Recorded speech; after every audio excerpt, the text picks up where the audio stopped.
कृष्णाय वासुदेवाय हरये परमात्मने प्रणतक्लेशनाशाय गोविंदाय नमो नमः। श्री राधा माधव की जय। श्रीमद् भगवद गीता की जय। श्रीमद् भगवद गीता का अध्याय 6 और श्लोक संख्या 4 का भी हम पाठ करेंगे। इसमें भगवान ने योग आरूढ़ व्यक्ति के बाहरी और आंतरिक लक्षण बताए हैं। यदा ही न इंद्रिय अर्थेषु न कर्मसु अनुसज्जते सर्वसंकल्प संन्यासी योगारूढ़ तदा उच्यते।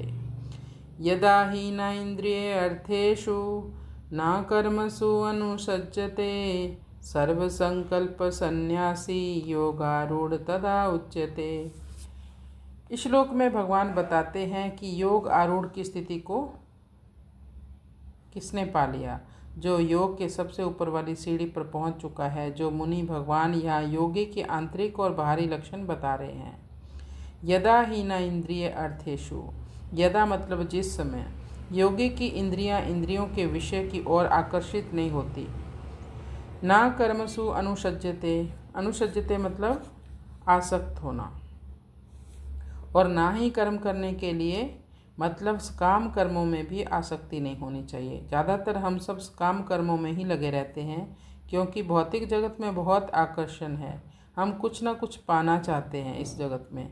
लेकिन ऐसे योगारूढ़ की स्थिति कैसी होती है, वो किसी भी काम कर्म में अनुरक्त नहीं होता। सर्व संकल्प संन्यासी, संकल्प का अर्थ है विषय भोगों के लिए संकल्प करना, और ये मन का स्वभाव है संकल्प और विकल्प करना। संकल्प मतलब मैं यह चाहता हूँ, मुझे ये चाहिए। विकल्प मैं यह वस्तु को लेना नहीं चाहता हूँ, मैं इन सब से बचना चाहता हूँ। तो कई प्रकार की मन में लालसाएं पैदा होती रहती हैं, लेकिन योगारूढ़ योगी के मन में कोई भी संकल्प विकल्प कुछ नहीं होते। ऐसा योगी बाहर भीतर से कामना रहित होता है। उसके मन की स्थिति ऐसी होती है कि बस मुझे अपने ही भीतर सुख का अनुभव करना है। मुझे बाहरी दुनिया से कुछ लेना देना नहीं, ना ही किसी भी तरह के भोगों की वासना होती है, उसमें ना कामना होती है। तो समझना चाहिए योग आरूढ़ तदा उच्यते, उसने योग आरूढ़ की अवस्था को प्राप्त कर लिया है। यदि कोई सोचे कि योग आरूढ़ की स्थिति को पाने में कितना समय लगेगा, तो भगवान स्पष्ट कहते हैं यदा और तदा।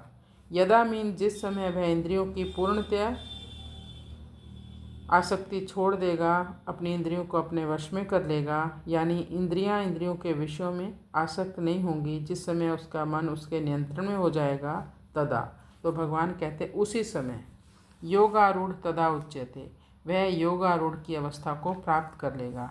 तो यहाँ पर समय की बात नहीं की गई, कितने दिन लगेंगे, कितने महीने लगेंगे, कितने साल लगेंगे। यदि अभी अपनी साधनाओं से भगवत कृपा से उसने इस स्थिति को प्राप्त कर लिया, तो अभी योगारूढ़ की स्थिति को प्राप्त कर लेगा। तो प्रश्न उठता है कि ऐसा योगी इंद्रिय विषयों की तरफ आकर्षित क्यों नहीं होता? क्योंकि वह सम हो चुका है, बाहर और भीतर से सम हो चुका है। वह संसार में कुछ भी पाना नहीं चाहता, वो भगवान की सेवा भी करना नहीं चाहता। वह बस अपने अंदर ही अंदर रमण करना चाहता है, क्योंकि संसार के जितने भी विषय भोग हैं सबके सब दुखों का ही कारण है ना। यहाँ पर भक्ति योगी की भी बात की है कि भक्ति योगी भी श्रेष्ठ है। वह खुली आंखों से भगवान के दर्शन करता है, अर्चा विग्रह के दर्शन करता है, भगवान की सेवा में लगा रहता है, नाम जप करता है, हरि नाम संकीर्तन में रहता है, आनंद से रहता है। भक्ति भी 3 प्रकार की होती है, साधना भक्ति, दूसरी है प्रेमा भक्ति, तीसरी है राग अनुगा भक्ति। यह अष्टांग योग का प्रसंग चल रहा है। आगे भगवान बताएंगे कि कैसे ऐसा योग आरूढ़ व्यक्ति अपने मन पर पूर्ण संयम रखता है। अब हम जानेंगे कि योग आरूढ़ की पहचान क्या है। इसके लिए यहाँ 3 बातें बताई हैं। पदार्थों, वस्तुओं और व्यक्तियों में आसक्ति ना होना, क्रियाओं में आसक्ति ना होना, और संपूर्ण संकल्पों को या मनचाही वस्तुओं का त्याग हो जाना। तात्पर्य यह है कि इंद्रियों के भोगों में और क्रियाओं में आसक्ति ना हो, तथा भीतर से यह आग्रह भी ना हो कि ऐसा होना चाहिए और ऐसा नहीं होना चाहिए, जिसकी ना तो पदार्थों में आसक्ति है और ना पदार्थों के अभाव में आसक्ति है। कि पदार्थ मिले या ना मिले, व्यक्ति मिले या ना मिले, कोई क्रिया हो या ना हो, इसका कोई आग्रह नहीं होना चाहिए। मतलब मन में कोई संकल्प भी नहीं होना चाहिए। साधक को विचार करना चाहिए कि ऐसी कौन सी वस्तु है जो सदा हमारे पास रहेगी या हम उसके साथ रहेंगे। ऐसा कौन सा व्यक्ति है जो सदा हमारे साथ रहेगा, या हम सदा उनके साथ रहेंगे? ऐसी कौन सी क्रिया है जिसको हम सदा करते रहेंगे, या जो सदा हमसे होती रहेगी, सदा के लिए हमारे साथ? ना कोई वस्तु रहेगी, ना कोई व्यक्ति रहेगा, और ना ही कोई हमारे से क्रिया होगी। एक दिन हमें वस्तु, व्यक्ति और क्रिया से रहित होना ही पड़ेगा। अगर हम वर्तमान में ही उनके वियोग को स्वीकार कर लें, मान लें, या उनको धीरे धीरे छोड़ना शुरू कर दें, उनसे असंग हो जाएं, तो जीवन मुक्ति स्वतः सिद्ध है। तात्पर्य है कि वस्तु, व्यक्ति और क्रिया का संयोग तो अनित्य है, पर वियोग नित्य है। नित्य को स्वीकार करने से नित्य तत्व की प्राप्ति हो जाती है और कोई अभाव शेष नहीं रहता। इंद्रियों के भोगों में और कर्मों में आसक्ति न होने का अर्थ है कामना रहित और कर्तापन के भाव से रहित हो जाना। इंद्रियों के भोगों में, पदार्थों में आसक्ति ना हो तो साधक कामना रहित हो ही जाता है, और क्रियाओं में आसक्ति ना हो तो कर्तापन के भाव से रहित हो जाता है। कामना रहित और कर्तापन के भाव से रहित होने पर स्वरूप में स्वतः स्थिति हो जाती है। वास्तव में स्थिति होती नहीं है, बल्कि स्थिति है, अब भी है, परंतु कामना रहित और कर्तापन के भाव से रहित न होने से इसका अनुभव नहीं हो रहा। कामना और कर्तापन के भाव का अभाव होने पर स्वरूप में स्वतः सिद्ध स्थिति का अनुभव हो जाता है। स्वरूप मतलब आत्मा में स्थित हो जाता है इंसान। जब हमारी कोई कामना ही नहीं रहेगी, हम कहेंगे कि हमने कोई काम किया ही नहीं है।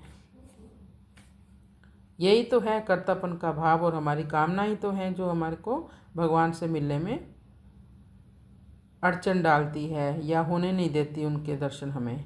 जैसे लिखने के समय लेखनी को आप काम में लेते और लिखना पूरा होते ही लेखनी को ज्यों का त्यों या पेन पेंसिल को रख देते हो, ऐसे साधक कार्य करते समय शरीर को काम में ले और जैसे कार्य पूरा हुआ ज्यों का त्यों उसको रख दे, अर्थात उससे असंग हो जाएं, और प्रत्येक क्रिया के बाद उसकी समता में स्थिति होगी।